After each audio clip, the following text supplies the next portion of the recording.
चला तर या अनुभवाला सुरुवात करूयात. पण तत्पूर्वी आपल्यासोबत जर असे अनुभव घडून येत असतील तर ते आपण आम्हाला नक्की पाठवा. आम्ही ते आपल्या हजारो दत्तभक्तांपर्यंत पोहोचवण्याचं कार्य करू. चला आजच्या या अनुभवाला सुरुवात करूया.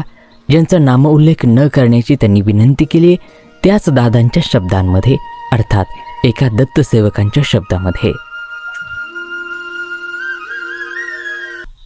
श्री गुरुदेव दत्त. दत्त महाराजांच्या उपासनेचा वारसा हा आम्हाला वडिलांकडूनच मिळालेला.